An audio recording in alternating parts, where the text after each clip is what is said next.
Hola, muy buenas tardes ya, ¿no? Estimados hermanos, muy contento, muy agradecido del Señor y sorprendido de poder estar con ustedes compartiendo la palabra. Ya me llena de gratitud al Señor, porque Él hace como quiere, ¿no? Después de tanto tiempo sin poder juntarnos y tener esta oportunidad también de compartir una palabra.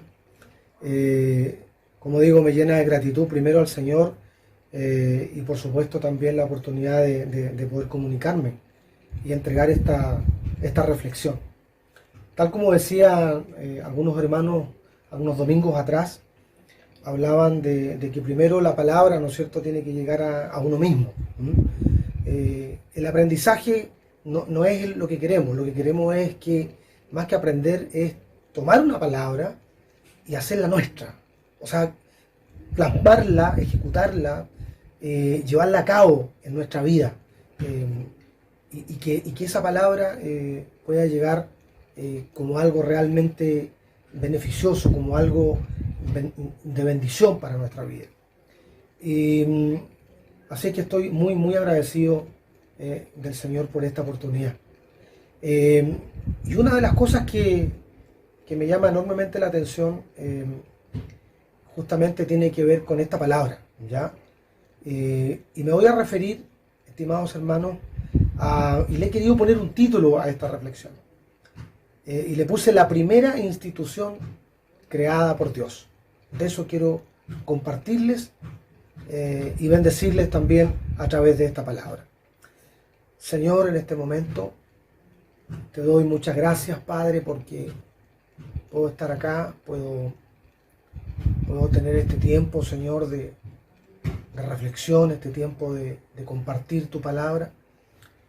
Y quiero, Señor, que tu Espíritu Santo, Padre Santo, tome autoridad a través de esta, para bendecirnos, para ministrarnos, para traernos la luz, para mostrarnos el camino. Y eso, Señor, es lo que en el nombre de Jesús, con mucha humildad, te pido.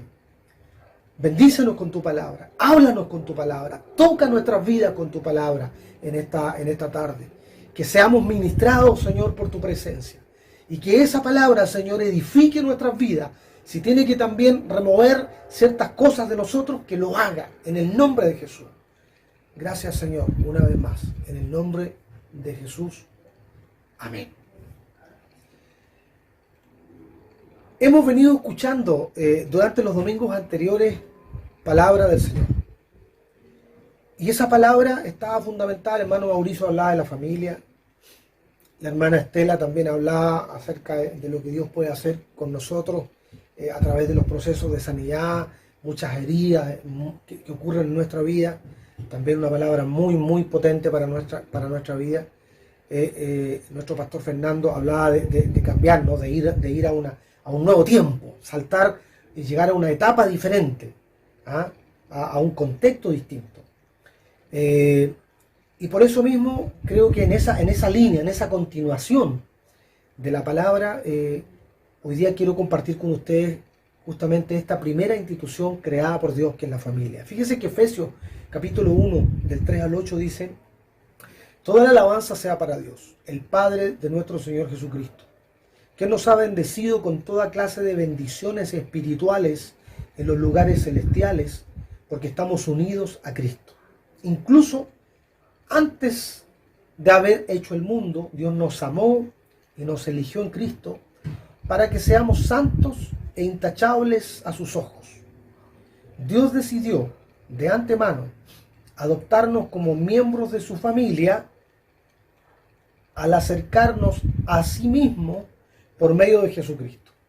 Eso es precisamente lo que Él quería hacer y le dio gran gusto hacerlo. De manera que alabamos a Dios por la abundante gracia que derramó sobre nosotros, los que pertenecemos a su Hijo amado. Dios es tan rico en gracia y bondad que compró nuestra libertad con la sangre de su Hijo y perdonó nuestros pecados. Él desbordó su bondad sobre nosotros junto con toda la sabiduría y el entendimiento. Amén.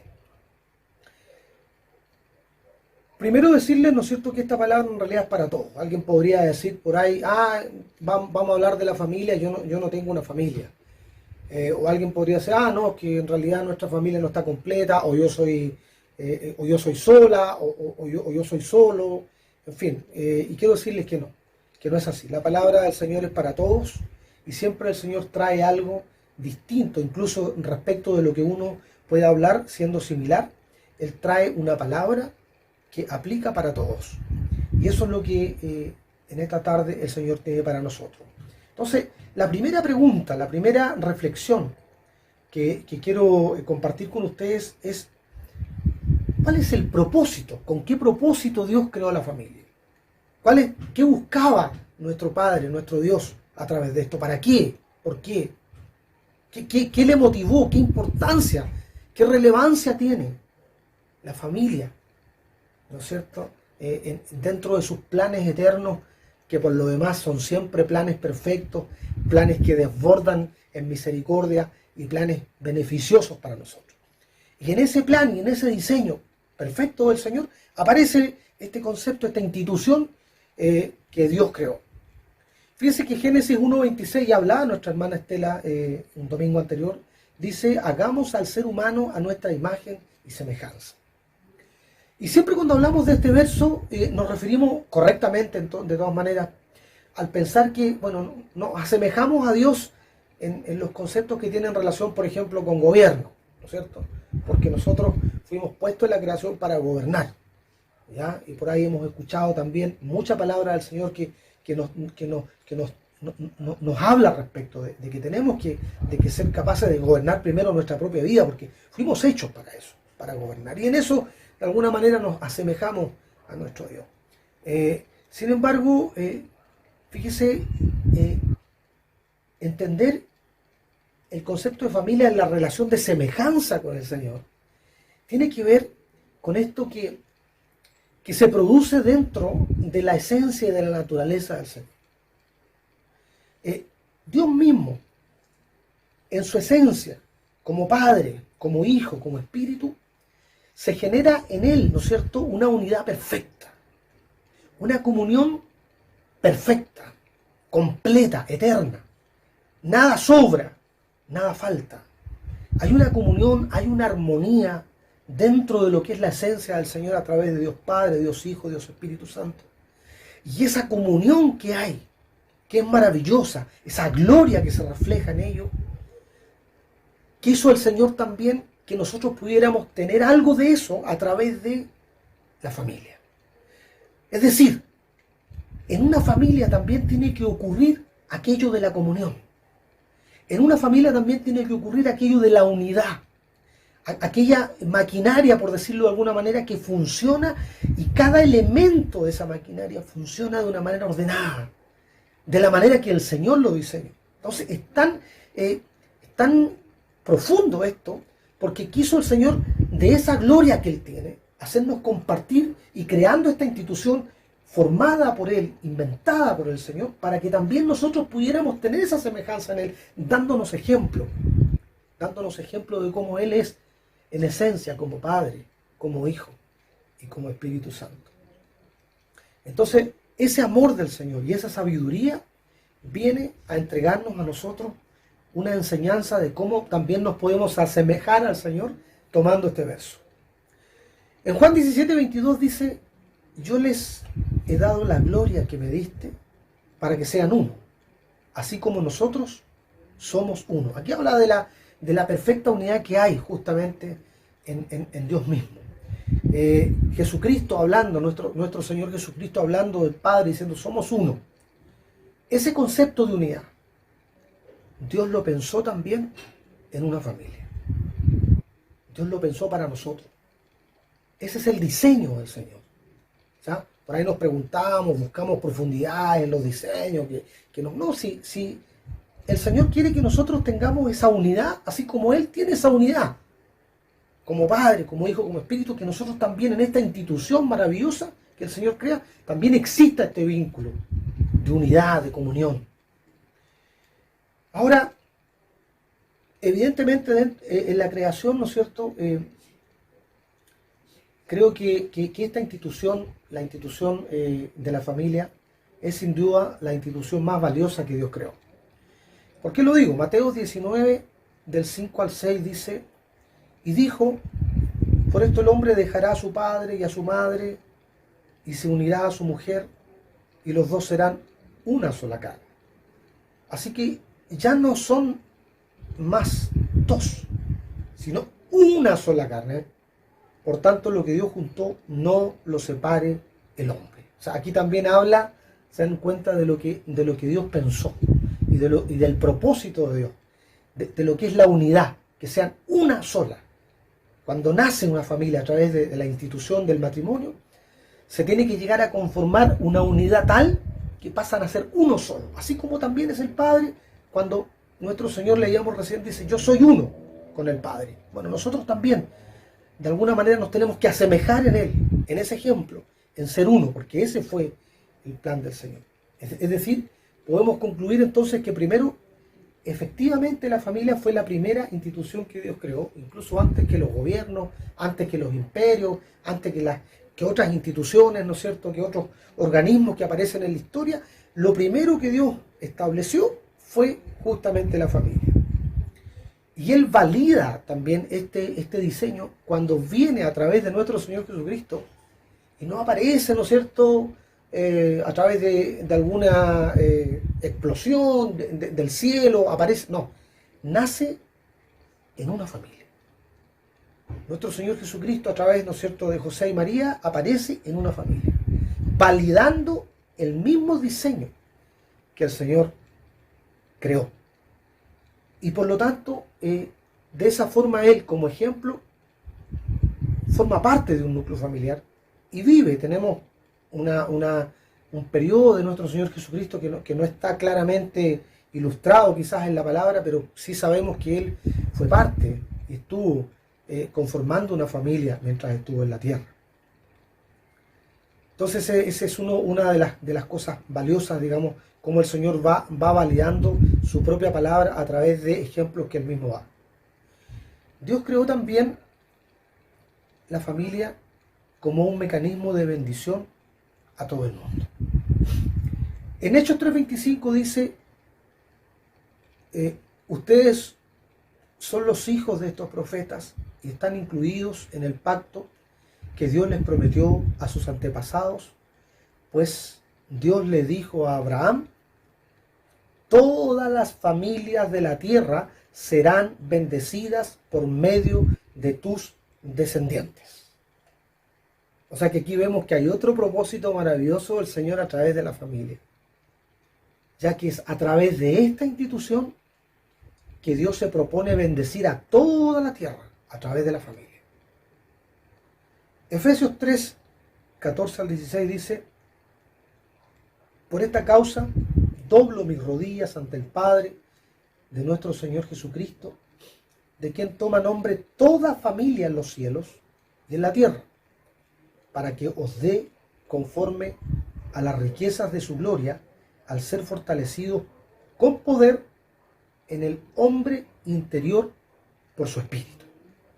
Aquí nos damos cuenta, ¿no es cierto?, en esta parte de que Dios mismo habla de familia en los cielos. O sea, el concepto de familia es un concepto, es una palabra transversal del Señor. O sea, no es algo netamente natural, es algo espiritual, es algo celestial. Trasciende el concepto terrenal. Cuando Él habla de la familia en los cielos. O sea, Dios también tiene familia. Y esa familia es la familia en los cielos. Pero también la nombra, dice, en los cielos y en la tierra. O sea, es tan importante que Dios utiliza la familia y Él también tiene el concepto de familia en los cielos.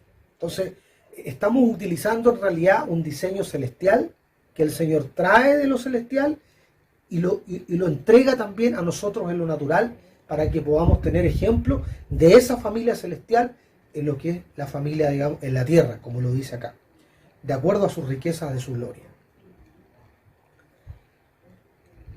Bueno, el Señor nos ha bendecido de una manera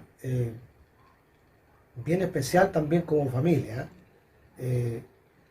Hace 27 años atrás nosotros comenzamos, nos unimos en matrimonio con mi esposa, y fíjese quién iba a pensar, hoy día partimos 2 personas y hoy día somos 8 personas. 8 personas en nuestra casa. Entonces el Señor ha multiplicado de una manera importante, digamos, la familia, así que gloria a Dios. Ahora, el Salmo 68:6 dice: Dios ubica a los solitarios en familias, pone en libertad a los prisioneros y los llena de alegría. Y el Salmo 113:9 dice: a la mujer sin hijos le da una familia y la transforma en una madre feliz. Alabado sea el Señor. Mire qué importante, estimado hermano, qué importante es la familia para el Señor.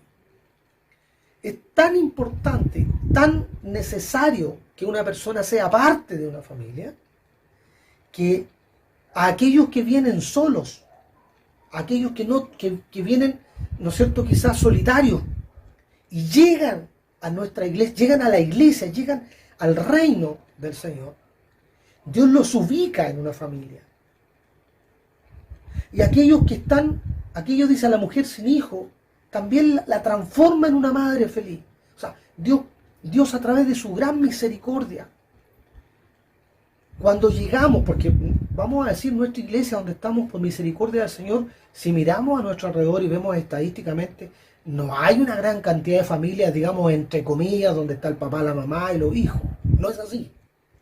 Pero sin embargo, Dios, a través de su infinito amor y misericordia y de su diseño, ubica, ¿no es cierto? Ubica, va moviendo, va estableciendo su sanidad en nosotros, y va colocando a las personas y va supliendo sus necesidades de paternidad, va supliendo sus necesidades de maternidad, de hermandad.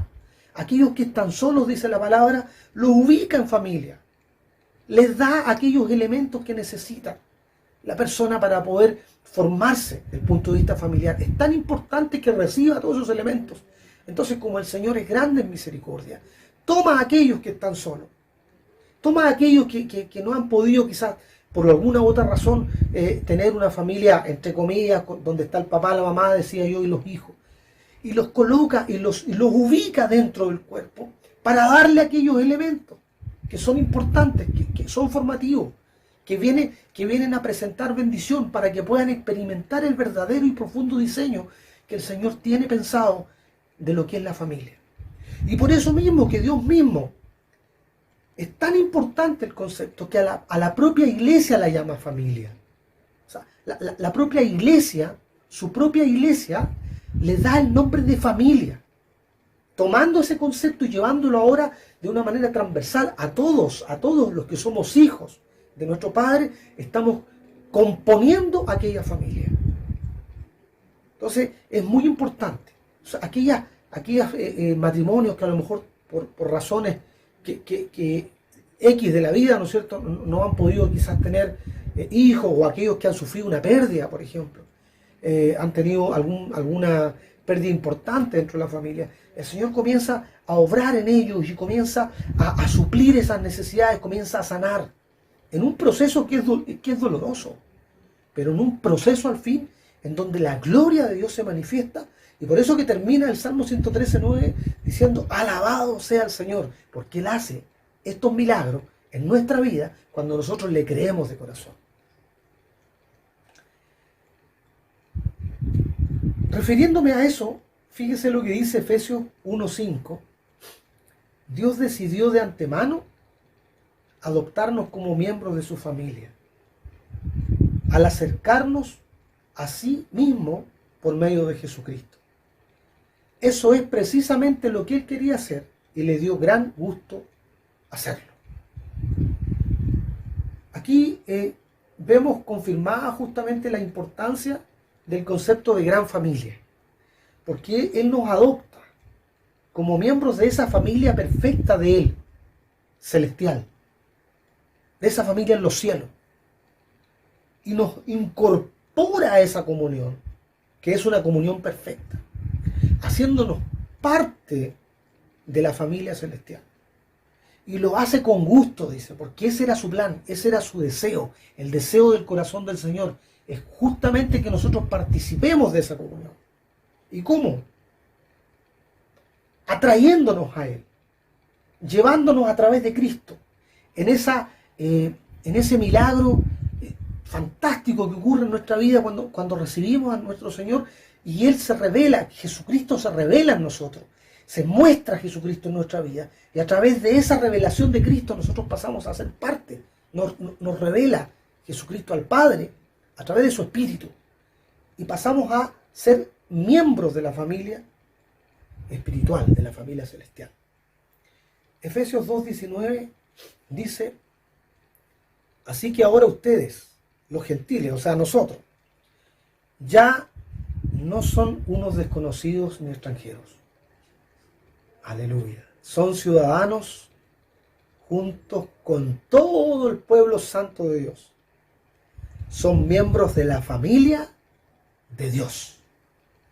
Amén. Entonces, aquí hay somos parte de la familia de Dios. Porque Él lo quiso así. Porque ese es su plan.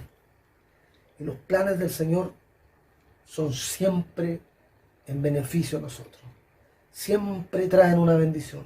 Siempre vienen con algo que nos viene a sanar, que nos viene a satisfacer, que nos viene a corregir y que nos incorpora ahora. Imagínense nosotros siendo parte de la familia, de ese concepto inicial que yo les mencionaba, de esa gloria que hay en el Padre, en el Hijo y en el Espíritu.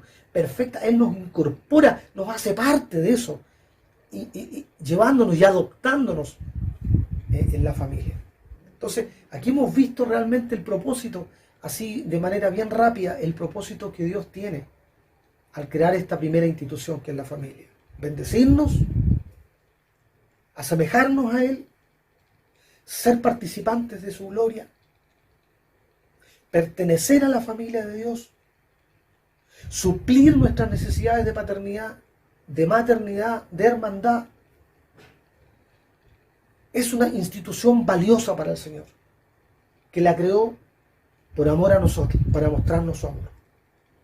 Esa es la perspectiva y ese es el deseo del corazón del Señor. Ahora, desde el punto de vista del mundo, para poder un poco comparar, digamos, lo que la palabra del Señor trae y es una realidad para nosotros, pero también lo que dice el mundo, lo que dice lo natural, lo que dice lo que nos rodea. Una definición de familia dice grupo de personas emparentadas entre sí que viven juntas, punto final. No hay más que eso. Con eso debiéramos quedarnos tranquilos. Esa es la definición de la RAE. Ahora, ¿qué dice la ley chilena respecto de la familia? Fíjense que estuve buscando y me encontré con esto. Dice que la Constitución Política de la República no define el concepto de familia.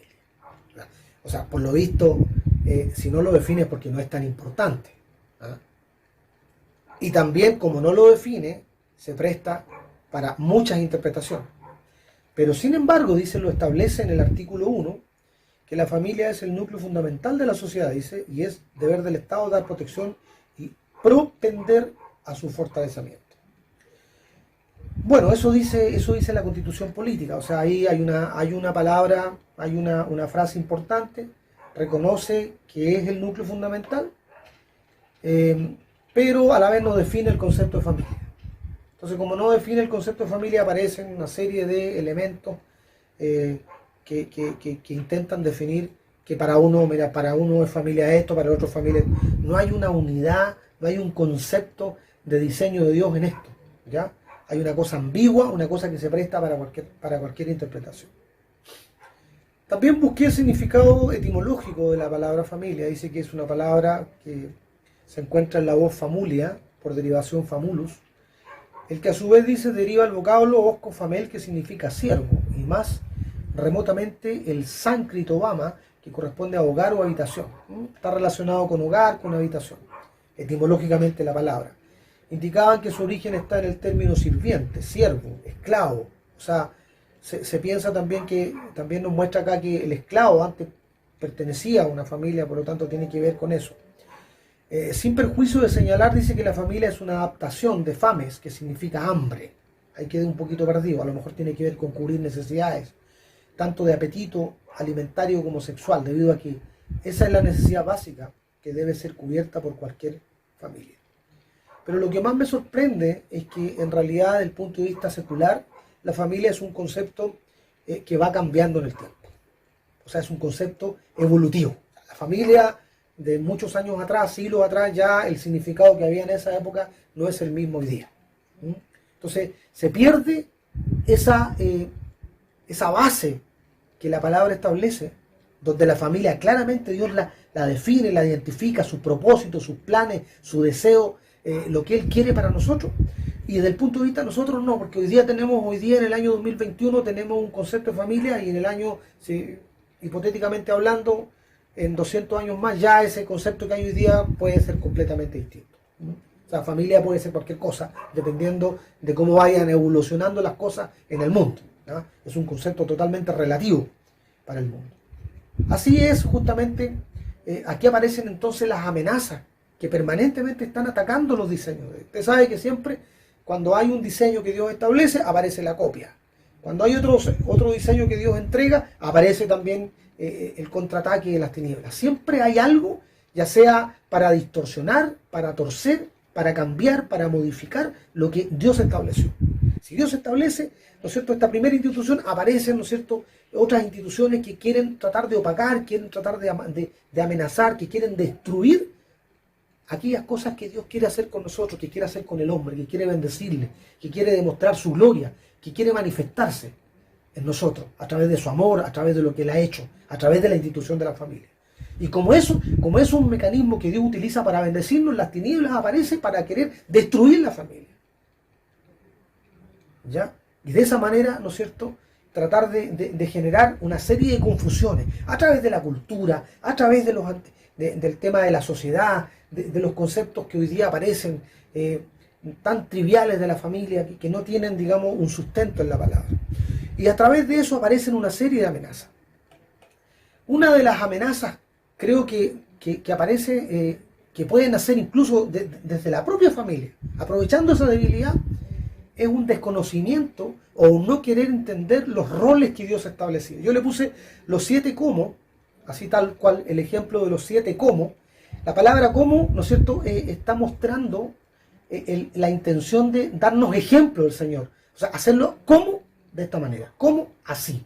El hermano Mauricio hablaba de Efesios 5, 22, 23, y curiosamente, así como un dato nomás, no hay nada profundo acá, ni una revelación especial, pero hay 7 veces la palabra como, al menos en esta versión que yo encontré, en la porción de Efesios 5, 22, 33, en donde Dios, ¿no es cierto?, a través de su palabra nos muestra cuáles son esos roles que tienen que ocurrir al interior de la familia.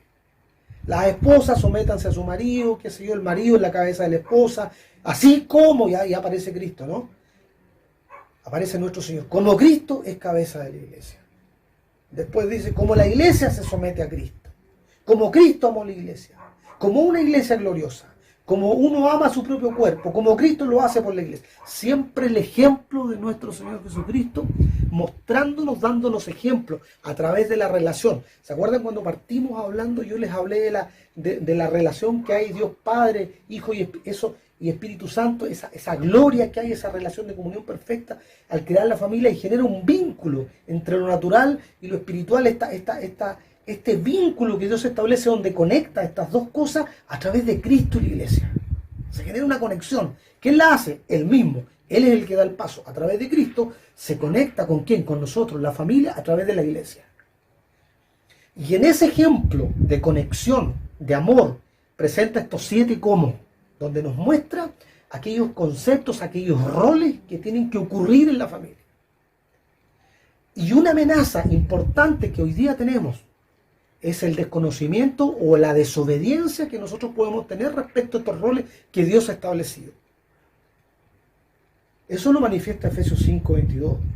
Primera de Corintios 7, 1 al 5 también habla de los roles, de cada una de las funciones que tiene que tener cada componente del hogar. Cuando la palabra habla de que nosotros tenemos que someternos a Cristo, así como también la esposa dice se tiene que someter al esposo, eh, lo hace porque ama a Cristo. O sea, estos roles aparecen porque Cristo se manifiesta en nosotros. Por eso es muy importante entender esto, porque cuando se habla de sometimiento, cuando se habla de que la esposa, por ejemplo, se somete a su marido, aquí dice la palabra, es porque el marido, el hombre, también se sujeta a Cristo. Y ella enamora a Cristo, enamora a su Señor, en virtud de ese amor que ella siente y a través del reflejo de Cristo en el corazón de una mujer, ella se somete a su marido, en obediencia y en amor al Señor. O sea, esto no puede ocurrir si no está Cristo. No ocurre de acuerdo al diseño que Dios quiere. Entonces aquí hay un concepto muy importante que tiene que ver con reflejar a Cristo en nosotros. Si hay un desconocimiento, si hay una desobediencia, si hay hijos que son desobedientes a sus padres, están saliéndose de los roles y se está generando, ¿no es cierto?, inmediatamente una amenaza de que esto no funcione. Porque siempre el Señor nos muestra ejemplos, nos da las pautas de cómo tenemos que hacerlo. Y cuando nosotros no hacemos eso, evidentemente no opera de acuerdo a los planes que Dios establece en nuestra vida. ¿Cómo una persona puede decir amar al Señor si no cumple y no obedece lo que Dios establece? Hay una tremenda contradicción.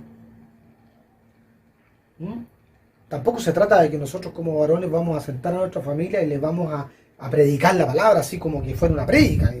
Yo soy el que tengo las cosas claras y ella me tiene que escuchar.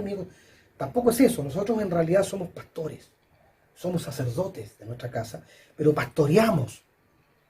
Se hace en amor, se hace en acuerdo. Aquí el vínculo, ¿no? El vínculo que se muestra es como justamente dice los 7 comos que le decía en Efesios, en donde Cristo, así como Cristo amó a la iglesia, como Cristo amó. O sea, hay un concepto de amor. Entonces, cuando nuestro pastor Fernando nos hablaba la semana pasada que teníamos que saltar, ¿no es cierto?, así como un salto, un cambio, un nuevo aire, un nuevo tiempo, ¿no? Pero no estamos cumpliendo los roles. No somos capaces de cumplir los roles en la familia. Tenemos familias que están complicadas, que no han querido entender realmente que este diseño que Dios establece es el diseño que funciona. Si una mujer no se quiere someter a su esposo, es porque no ha entendido o porque no ama al Señor realmente de todo corazón. Y un hombre que no se ha sometido al Señor es porque también como consecuencia de ese no sometimiento probablemente ocurran un montón de otros fenómenos dentro de la familia.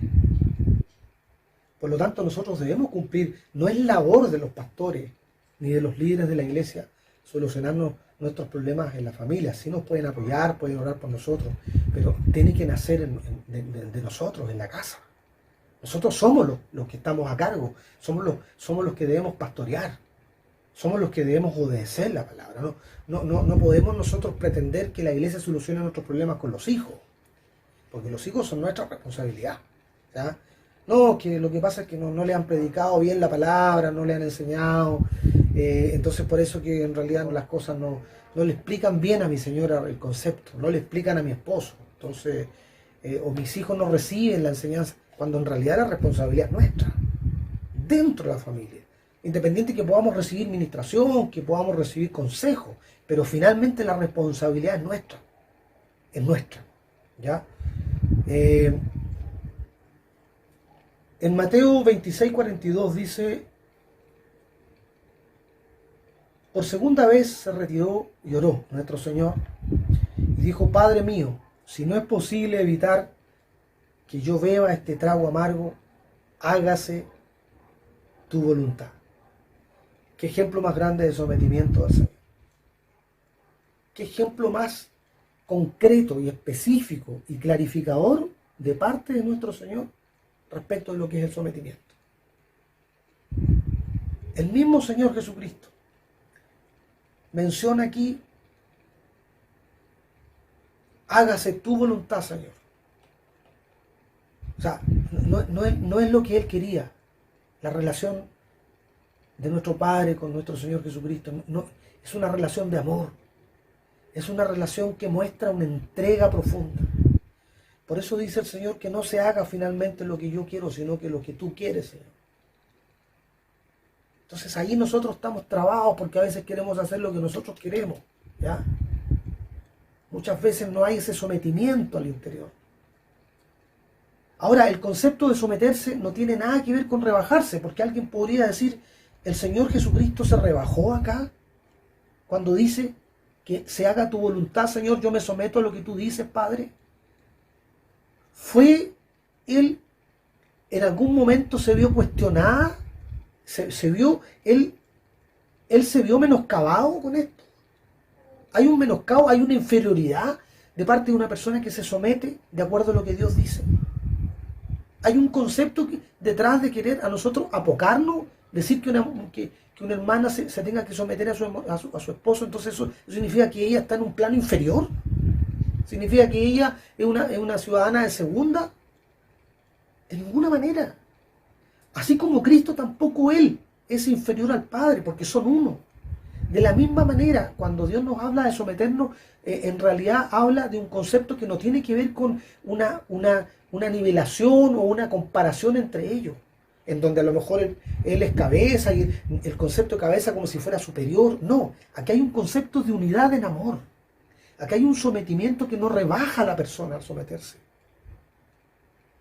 No, muy por el contrario, muestra conocimiento, fe, creerle al Señor en unidad, en amor, en entrega. Cuando estas cosas no ocurren, hermanos, en la familia, las familias no se sanan. Y no se sanan porque no se someten. Porque primero no obedecen al Señor. Y al no obedecer al Señor, mucho menos van a obedecer al concepto que hay de roles dentro de la familia. Aquí nos da Cristo tremendo ejemplo de cómo Él se somete al Padre. Primera de Corintios 7, 16 al 17 dice, ¿por qué? ¿Qué sabes tú, oh mujer, si quizás harás salvo a tu marido? ¿O qué sabes tú, oh marido, si quizás harás salva a tu mujer? Entonces, fíjense ustedes que este concepto de sometimiento trasciende el tema y va más allá de que no aplica necesariamente a una familia donde todos sean cristianos. O sea, una hermana o un hermano que conoce a Cristo y a lo mejor su esposa o su esposo no lo conoce, eso no es impedimento o no tiene que ver ese concepto para que la persona diga yo no me someto a mi esposo porque él no es cristiano. No es así. O al revés, un esposo podría decir no, yo no amo a mi señora ni la considero a ella porque ella no conoce al Señor. Por tanto, no es del reino. ¿Bien? Entonces no cumple. No. No tiene que ver eso. Es absolutamente un concepto equivocado. Por eso es que justamente aquí el Señor dice y nos muestra a través de esta palabra que incluso tiene que ver mucho cómo uno tiene un comportamiento, en el caso de las hermanas que tienen sus esposos que no son cristianos, un comportamiento piadoso, un comportamiento de sometimiento a su esposo. Evidentemente, cuando hablo de sometimiento no me refiero a soportar abusos, ¿no? que eso son otras cosas. Pero sí el concepto de sometimiento a su esposo, en amor, en comportamiento piadoso, como lo dice 1 Pedro 3.1. En tener ese, y por eso la palabra dice, ¿qué sabes tú, dice mujer? Si quizá no es una aseveración tampoco tácita, en donde uno digo, no, yo me junto con una persona que no es, y hay una promesa que dice que el Señor lo va a traer. No, al menos este verso no dice eso. Dice, ¿qué sabes tú? Los planes del Señor, oh mujer, si quizás harás salvo a tu marido. O al revés también, oh marido, si quizás harás salvo a tu mujer. Entonces, aquí nos habla en realidad de una perseverancia, de un creerle al Señor, de un ser obediente, de un comportamiento piadoso. De más que palabras, más que predicar, más que decirle cosas a aquella familia o a aquella parte de nuestra familia que no conoce a Cristo, más que estarles diciendo cosas, es cómo nos comportamos, tal como lo decía el hermano Mauricio, ¿no? En su prédica. La palabra que él nos entregó hace algunos domingos atrás, hablaba de la importancia que si aquí nosotros no sacamos mucho en decir cosas y no la estamos practicando. ¿Ah? Entonces, ¿cuándo estamos ganando? ¿Cuándo estamos llevando el reino? Cuando lo estamos viviendo.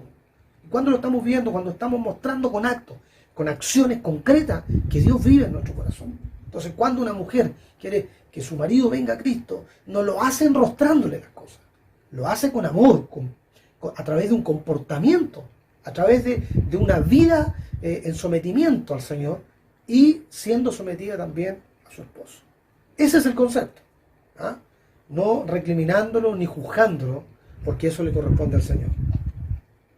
Mateo 3:17 dice: este es mi hijo amado y estoy muy complacido con él. Una relación de amor. Una tremenda relación de amor entre el Padre y el Hijo. Una relación en donde el Padre dice: bueno, estoy conforme, me siento contento, estoy plenamente complacido con mi hijo. Aquí muestra la relación de amor muy fuerte que hay entre el Padre y el Hijo.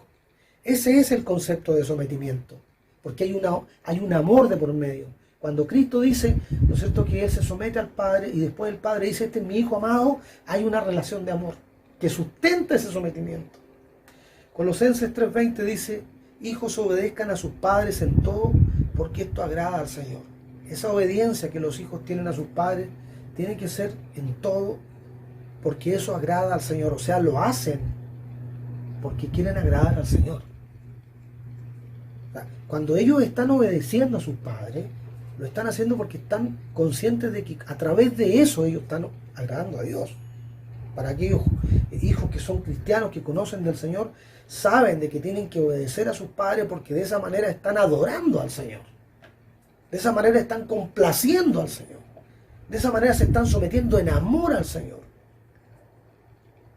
De esa manera es viable llevar la obediencia, porque está el reflejo de Cristo en nosotros.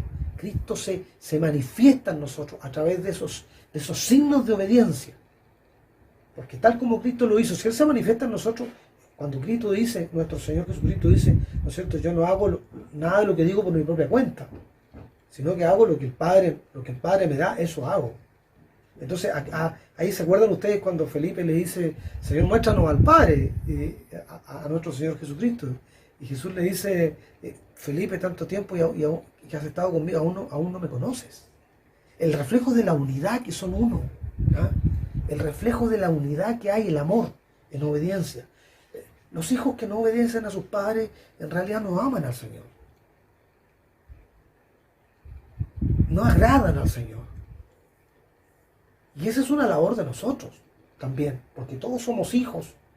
En algún momento, a lo mejor no todos tienen sus padres, pero los que tenemos padres, yo gracias a Dios aprovecho de agradecer al Señor que todavía tengo a mi mamita, y muy contento, muy agradecido del Señor porque ella está con nosotros en este tiempo que ha sido un tiempo en donde hemos visto la mano del Señor actuando en la vida de la mamá. Ahora en este momento está recién saliendo ya de su operación, y contentos porque el Señor ha mostrado.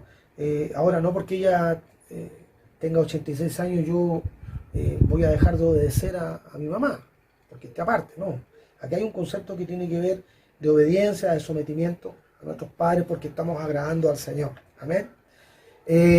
Porque al contrario del mundo nos damos cuenta que, según lo que dice 2 Timoteo 3:2, dice: porque habrá hombres amadores de sí mismos, avaros, vanagloriosos, soberbios, blasfemos, desobedientes a los padres. Fíjese que a los ingratos, impíos, pone a los desobedientes a los padres al mismo nivel que los blasfemos, que los impíos. O sea, es muy, muy terrible el estatus, digamos, que le da a los desobedientes, como ingratos, como en el mismo pie de los impíos. Eso no es lo que quiere el Señor para nosotros, pero dice que habrán esto. Los que no tienen, por supuesto, esto se puede hacer solamente a través de Cristo. Si no es un tema de superación personal, no es un tema psicólogo, no es un tema que tenga que ver con el psiquiatra, ni con temas de pareja, de ayudas. No, es un tema que tiene que ver con Cristo en el corazón. Y eso no se puede suplir con ninguna otra terapia si no es conociendo a Cristo realmente en el corazón. Y que Él se revele a través de eso, a través de esos actos que nosotros tenemos. Por eso decía yo que es muy importante de que esto nazca en la familia. El concepto de iglesia, no hay una iglesia sana, no hay una iglesia poderosa, no hay una iglesia que sea llena del Señor, si no son primero llenas las familias que componen esa iglesia. No existe el concepto, hoy es una iglesia que el Señor usa para su gloria, las familias están quebradas, pero la familia no existe. O sea, cuando hay una familia cuando hay una iglesia que se somete al Señor, que ama, es porque sus familias se someten al Señor. Y se generan ahí, en el seno de una casa, se generan aquellas formaciones espirituales que aparecen, ¿no es cierto?, y que luego son ocupadas en el reino. Según de Timoteo 1.5 dice, trayendo a la memoria la fe no fingida que hay en ti, le dice el apóstol a Timoteo, ¿no es cierto?, la cual habitó, dice, primero en tu abuela Loida, que hay un tema de legado, ¿no es cierto?, acá hay un tema de formación familiar, acá hay una entrega y una transferencia de fe. En tu madre, dice Eunice, y estoy seguro que en ti también. O sea, como consecuencia, ¿no es cierto?, de lo que tú aprendiste ahí, en tu casa. ¿Ah? Lo que tú vistes de tus padres, lo que te enseñaron tus padres, lo que tú como padre le has enseñado a tus hijos, o lo que tú como hijo has aprendido en obediencia a tus padres. Se genera una fe no fingida. La fe se incuba en el corazón, pero ahí, al alero de la familia. Ahí se incuba.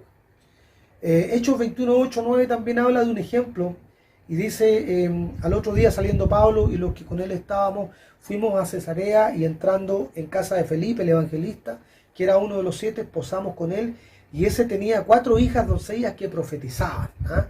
Aquí habla de que la familia igual nacen estos dones espirituales, ahí en la familia aparecen. Y cuando hay un matrimonio que se entrega al Señor, la bendición de Dios viene y los hijos también vienen a Cristo. Y aquí hay un ejemplo, ¿no es cierto?, de aquello. Pero ¿cuál es el problema? Que hoy día hemos visto cómo se han ido incorporando, lamentablemente, ciertas prácticas del mundo, se han ido incorporando, que parecen buenas, que parecieran inocentes, pero que no son las que Dios indica. Eso de compararnos también, que el hombre, que la mujer, eso de creer que cabeza significa poco menos que ser un dictador, aquellas cosas que a veces buscamos queriendo tener algún tipo de diseño particular, como que la esposa tiene uno, el marido tiene otro, los hijos tienen otro, ¿no es cierto? No hay una... Cuando estamos también de manera equivocada con estas cosas que son sutiles, que va poniendo las tinieblas en nuestra casa, cuando nosotros no le ponemos límite a nuestros hijos y creemos como el mundo está diciendo, no se hay que dejarlos que se desarrollen la personalidad y no somos capaces de corregirlo, no somos capaces de poner límite como la palabra lo menciona, que tenemos que establecer límites también. Pero como el mundo, entre comillas, ¿no es cierto?, con su psicología, con todo eso, comienzan a torcer todos estos diseños del Señor y se comienzan a generar estos vacíos, estas ambigüedades dentro de la familia. Y de manera muy sutil se comienzan, entonces, los padres comienzan a ser permisivos en cosas, y lo digo con conocimiento de causa, porque todos hemos cometido muchos errores al respecto. Luego cuestan caro aquellas cosas, cuando vemos que nuestros hijos no son obedientes. Ni a nosotros ni al Señor. Mucho menos van a ser obedientes al Señor si primero no son capaces de obedecer a sus propios padres, porque nosotros no le hemos enseñado tampoco la obediencia. Entonces es muy importante que aquellas sutilezas, ¿no es cierto?, que aparecen hoy día, que poco menos los padres a veces andan como al ritmo de los hijos, ¿ya? Como para que no se aburran de repente, le hacemos cosas, o permitimos cosas, o para que hay cosas que a ellos no les gustan mucho y nosotros... Cierto que tiene que haber armonía, cierto que tenemos que hacer las cosas en amor, pero también tenemos que establecer órdenes. Ciertas cosas que tienen que ser claras, como la palabra lo menciona. Licencias y hábitos del mundo que se están incorporando en nuestra casa.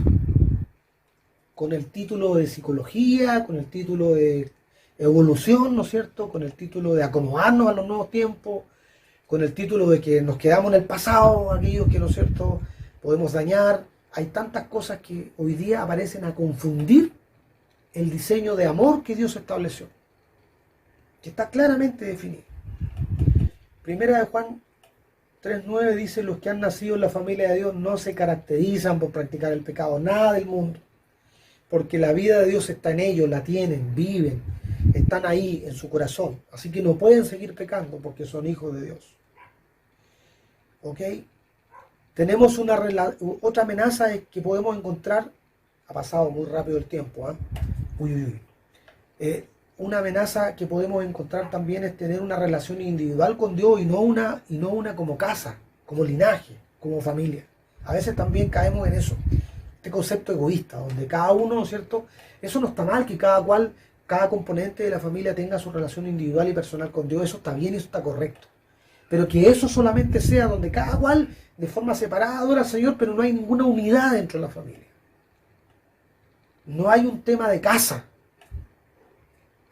Cada cual tiene su propia vida, su propio ministerio, su propio desarrollo, pero como casa no hay nada. Eso no es el plan del Señor.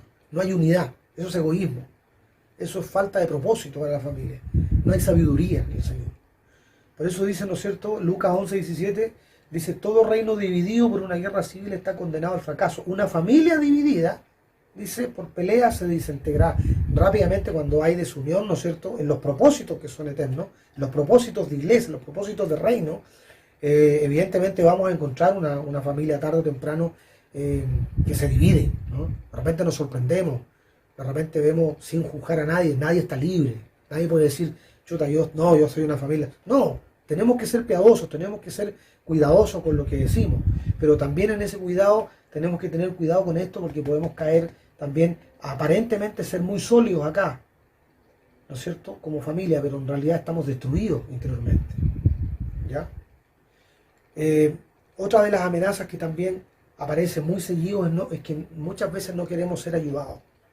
Se esconden los problemas y se deja que el orgullo venza. Yo recuerdo, me ha tocado muchos años de mi vida estar cerca de los pastores, como mi propio padre, bueno, ahora con mi familia acá, también en la iglesia anterior donde estuve muy cercano también a los pastores, y siempre vi que los hermanos, lamentablemente, las familias muchas veces llegan tardíamente a pedir ayuda, a pedir consejo, cuando ya los problemas están muy profundizados en la casa. Y eso tiene que ver con un tema de orgullo, ¿ya? Yo conversaba con un pastor hace unos días atrás y me compartía, me decía, mira, la gran cantidad de veces que me ha tocado a mí ver este tema de las ayudas al interior de la familia, veo que muchas veces las esposas quieren ser ayudadas, pero los maridos, por su orgullo, por su machismo, no quieren, como que no quieren abrirse a eso. Es son mayor la estadística de mujeres que quieren ser ayudadas que hombres. Eso habla de orgullo, porque ese orgullo que a veces uno tiene, que no lo deja avanzar, que lo aprieta, ¿no es cierto? Que con este tipo de cosas, hermanos, nosotros no podemos saltar a ese nivel que hablaba el pastor Fernando. El pastor Fernando hablaba, ¿no es cierto?, de saltar a un nivel de ahí donde fue el aposento alto, donde estuvieron en la cena, a nuevos tiempos, a funciones dentro de la iglesia. Pero si no estamos ahí pidiendo, ¿no es cierto?, y solucionando nuestros problemas ahí en el núcleo familiar, estamos todavía en el primer escalón. No estamos en condiciones de seguir más adelante, porque no tenemos un hogar bien constituido de acuerdo a lo que la palabra establece por desobediencia al Señor. Una de las cosas que también me llamó la atención, y lo dijo la hermana Estela, la violencia física y psicológica, normalmente la gran cantidad de heridas que tienen las personas se genera al interior de la casa. No es el vecino que le hirió el corazón, no es la persona que encontró en la micro y le dijo un par de... No, es la esposa al esposo, el esposo a la esposa, el hijo al papá, dentro de la familia. Las heridas se producen cuando hay una familia mal constituida, cuando hay una familia que no obedece al Señor. Ahí se genera la violencia, ahí se genera lo que decía la hermana Estela, ¿no es cierto? Ahí se genera estas heridas, producto de las ofensas, producto de los daños, cuando no nos queremos someter al Señor. Porque porque somos orgullosos, no queremos pedir ayuda, no queremos que se enteren, no sé. Pero hay algo ahí que nos detiene. Es muy importante que nosotros podamos solucionar nuestros problemas. Dice acá, 1 Pedro 3:7, dice: de la misma manera ustedes maridos tienen que honrar a sus esposas. Cada uno viva con su esposa, trátela con entendimiento. Ella podrá ser más débil, pero participa por igual del regalo de la nueva vida que Dios la... Trátenla como es debido, para que nada estorbe las oraciones de ustedes.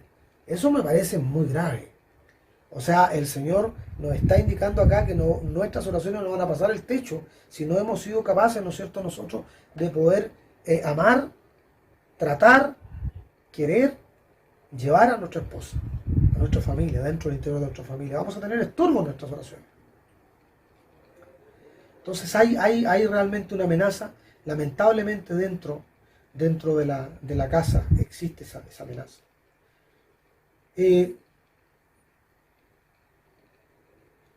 A veces tenemos ese concepto, ¿no es cierto?, de mostrar una cara, a lo mejor en la iglesia, mostrar una careta de que somos algo en realidad, pero en nuestra casa somos completamente diferentes. ¿Ah? A veces podemos poner una piedad, digamos, que no es tal en nuestra casa. Y eso es justamente el propósito de las tinieblas, que nos engañemos a nosotros mismos y tengamos una forma de comportarnos en la casa que no tiene nada que ver con la que a veces ocurre estando en la iglesia o estando frente a los demás. En realidad en la casa somos realmente lo que verdaderamente somos. Teniendo esa dualidad, estamos fuera de lo que dice la palabra. Por eso, como conclusión, digamos, a todo esto, lo más importante y lo fundamental es volver a aquellas palabras que nos han estado entregando nuestros pastores en relación al fundamento de la familia. El fundamento, la edificación sobre el fundamento. Efesios 2:20 dice: edificados sobre el fundamento de los apóstoles y de los profetas, siendo Cristo Jesús mismo la piedra angular. Me llamó la atención el tema piedra angular, fíjese, y lo busqué. Siempre tenía la idea de que la piedra angular tenía que ver con la piedra basal, digamos, con una construcción, la parte de abajo de la construcción, ¿ya?, que tiene que ver con las bases, quizás, y lo hemos escuchado así, pero encontré un concepto de fundamento, de piedra angular, en realidad de aquella piedra que está integrada, que afirma una construcción, que puede generar un pilar, ¿no es cierto?, que finalmente se sujetan ahí, que tienen un punto en común. Esa es la piedra angular, ¿ya? O sea, una familia donde está el padre, donde está la madre, ¿no es cierto? Aquí está la piedra angular entre ellos, ahí, en el centro. Si esa piedra no está, se genera esta distorsión, ¿ya? Pero el fundamento tiene que ser Jesucristo. Entonces, en realidad, la gran diferencia entre lo que dice el concepto de familia del mundo es que no tiene la piedra angular, que no tiene el fundamento que es Cristo. Estoy completamente seguro, y no porque lo diga yo, lo dice en la palabra del Señor, que una familia cristiana que tiene problemas, porque no estamos todos, nadie puede decir estoy ajeno, pero que tiene problemas y esos problemas no los soluciona, es porque no ha ido todavía al fundamento que es Cristo en su vida. Nos está revelando Cristo en su vida. A veces queremos, y no está mal eso, y no lo voy a criticar, pero a veces podemos estar diciendo, querer ver cosas espirituales, ver imágenes, y no estamos solucionando las cosas básicas. No estamos colaborando, no estamos ayudando. Tenemos problemas al interior de nuestra familia, pero queremos ver ángeles, queremos ver una serie de otras cosas cuando no somos capaces de amar a nuestras esposas, cuando no somos capaces de someternos a Cristo. Entonces de repente estamos distorsionando las etapas que el Señor quiere. Queremos saltar a una nueva etapa, a un nuevo tiempo, pero no hemos solucionado temas en la casa, no hemos sanado las heridas, ¿ya?, por orgullo. Hay una promesa tremenda del Señor, con esto termino, en Hechos 16, 31 al 34 dice: ellos dijeron, cree en el Señor Jesucristo y serás salvo tú y tu casa. Aquí habla de fe, habla de entrega, habla de creerle al Señor, de obedecerle al Señor. Y le hablaron la palabra del Señor a él y a todos los que estaban en su casa. Y él, tomándolos en aquella misma hora de la noche, les lavó las heridas y enseguida se bautizó él con todos los suyos. Amén. Y llevándolos a su casa, les puso la mesa y se regocijó con toda la casa de haber creído a Dios. Aleluya. Una promesa, un hecho de la palabra que habla de que cuando viene la salvación a la casa, viene a todos, viene al linaje, viene a los hijos, viene a nuestros nietos, viene a los que continúan, si es que el Señor así lo quiere. Viene una bendición del Señor cuando está el fundamento de Cristo, cuando Dios se está reflejando en nuestra vida a través de la manifestación que Cristo está en nuestra vida. Cuando las tinieblas, el pastor hablaba de que ahora, ¿no es cierto?, ya no estamos hablando de demonios, estamos hablando de principados, ¿no es cierto?, cuando estamos pasando a un nivel diferente, pero no podemos solucionar todavía los temas que son nuestros de casa. Entonces no podemos pretender estar ahí en la lucha contra principados, contra potestades, orando por las naciones, orando por el país, cuando en realidad no hemos solucionado el tema ahí en la casa. Entonces ahí está el fundamento que es Cristo en nuestra casa, como piedra angular, como piedra que une. Amén. Como lo fundamental, ahora ya, ¿no es cierto?, una familia cuando parte, que marido y mujer está ahí, somos tres ahora, está Cristo revelándose ahí y uniendo y generando esa unidad que tiene el Padre a través de Cristo en nosotros, porque Cristo se revela. Ese es el milagro que Dios produce en nosotros. Creo que escuchar y ver esto, como decía el hermano Mauricio también, tiene que ver primero con un trato personal, tiene que ver con un trato en la casa. Nosotros como familia, el Señor nos ha tratado y nos sigue tratando. Nosotros hemos visto la mano del Señor, hemos visto nuestros pecados, nuestros errores. Él nos ha llevado por procesos, distintas etapas en la vida, y vamos a seguir quizás viviendo etapas, buscando al Señor con obediencia. Cada día es una renovación, ¿no?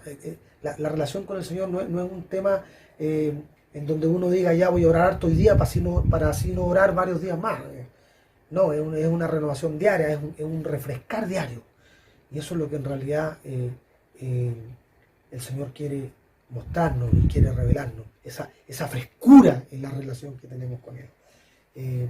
Creo que esta palabra, a mí en lo particular la he compartido acá en mi casa con mi esposa, con algunos acá, y la quiero compartir ahora con ustedes, pero más que compartirla, más bien yo creo practicarla, ¿no? Vivirla, como decía el hermano Mauricio, tenerla y cumplir esas cosas que Dios quiere, porque a través de ella el Señor nos bendice. Así que espero que el Señor nos ministre, nos hable, nos haga reflexionar respecto de lo que Él quiere para nuestra vida en estos tiempos donde realmente se ha puesto a prueba la familia. Porque muchos de los que estamos, ¿no es cierto?, acostumbrados quizás con los años a estar fuera de la casa durante el día, hemos tenido que estar en nuestra casa. Y muchas veces los problemas han aparecido ahí porque no estamos acostumbrados a estar todo el día con nuestra familia. Y ahí aparecen, ¿no es cierto?, los robos y los problemas. Pero cuando estamos fundamentados en el Señor, Él va sanando, Él va tratando, vamos obedeciéndole a Él en amor. Porque en respuesta a su amor es que nosotros nos sometemos. No es en respuesta a otra cosa, es en respuesta al amor que Dios le tenemos. O sea, como conclusión, si yo no me someto, porque en realidad no amo a Cristo. Esa es la conclusión. Y eso es lo que podemos sacar. Así que quiero bendecirles, hermanos, bendecirles a cada uno de ustedes, los que han escuchado esta palabra, que Dios esté en sus casas, que Dios sea el estandarte de sus casas, que Dios sea levantado con poder ahí en la casa para que vayamos a ese nivel que hablaba nuestro pastor Fernando, solucionando nuestros temas, poniendo a Cristo en nuestra vida, dejándonos conducir por Él. A veces nos tomamos de la mano y estamos como con los ojos cerrados, pero Él nos lleva. O sea, esa confianza con Él, con los ojos cerrados, sabiendo que Él nos va a conducir hacia un lugar que es mejor, que a lo mejor en lo natural puede ser sufrimiento, ya lo sabemos, que el sufrimiento puede traer gloria del Señor a nuestra vida. Puede ser, el Señor sabe, conoce, cuando nos ponemos en sus manos, Él hace las cosas como tienen que hacerse en nosotros. Así que bendecirle, bueno, en alguna oportunidad nos volveremos a encontrar y orar al Señor por esta palabra. Padre, gracias por este tiempo, gracias porque tú eres grande, eres maravilloso. Tú siempre nos hablas, Señor, con ternura. Siempre tú muestras tu amor hacia nosotros. y nos muestras el ejemplo, Señor. Aquí como que tú nos das la indicación, Padre amado, de eso, de lo práctico, de no solamente decirlo, sino que de vivirlo. Y tú lo mostraste, Padre amado, lo hiciste, lo diste a conocer. Y así como tú lo diste a conocer, nos dice, así como yo lo hago, así como yo amo a la iglesia, así ustedes también. Así como yo también me someto al Padre, decía nuestro Salvador Jesucristo, así también somos uno, así también ustedes. Que esa unidad que está en el cielo sea traspasada a los míos, decía Jesucristo, a estos que tú me diste. Padre, nosotros somos aquellos y queremos reflejar esa petición de nuestro Salvador, que sea una realidad en nosotros, que se haga vida en nuestras casas, en nuestras familias. Sabiendo, Señor, que tú siempre, siempre tienes los mejores planes para nosotros. Los planes de bendición son para cada uno de nosotros. Gracias por este tiempo y gracias, Señor, por esta oportunidad que tú me has dado. La gloria es para ti. En el nombre de Jesús. Amén. Que Dios le bendiga.